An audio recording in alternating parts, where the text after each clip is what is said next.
Malumunuz Suriye'ye geri dönüşler başladı.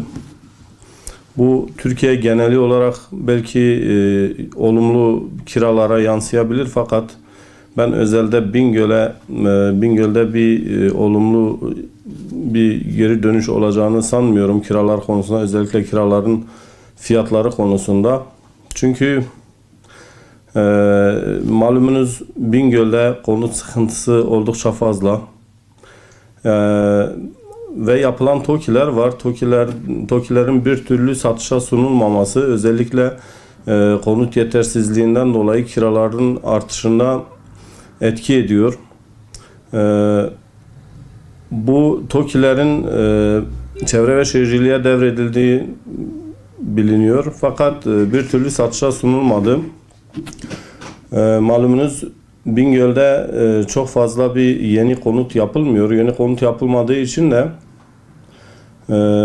arz talep meselesinde talep karşılanmıyor. Dolayısıyla hem kiraların artışına sebep oluyor, hem emlak fiyatlarının artışına sebep oluyor. Hem satılıkta hem kiralıkta maalesef ciddi sıkıntılar yaşanıyor bu konuda. Özellikle sene başında okulların açılmasıyla beraber kiralarda biz özellikle kiralık konut bulmakta öğrencilerin çok zorlandığını görüyoruz. Ve şu an mesela kış mevsiminde olmamıza rağmen, genelde kış mevsimlerinde biraz rahatlık oluyor. Ona rağmen kiralık daire konusunda bir sıkıntı var halen. Şimdi malumunuz 4 milyon küsür Suriyelinin Türkiye'de olduğu resmi rakamlarda belirtilmiş. Şu ana kadar İçişleri Bakanlığı'nın yapmış olduğu en son açıklamada 25 bin Suriyelinin geri dönüş yaptığı söylenmişti. Türkiye geneli tabii ki bu. Şimdi Türkiye geneli 25 bin Suriyelinin geri dönmesi aslında çok fazla bir şeye etki etmez. Fakat şu da bir gerçektir.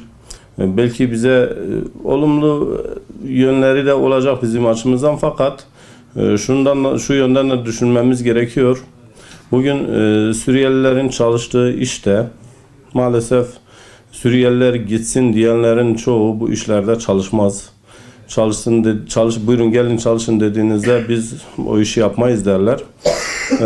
Fakat Suriyeliler gitsin diye nara atarlar.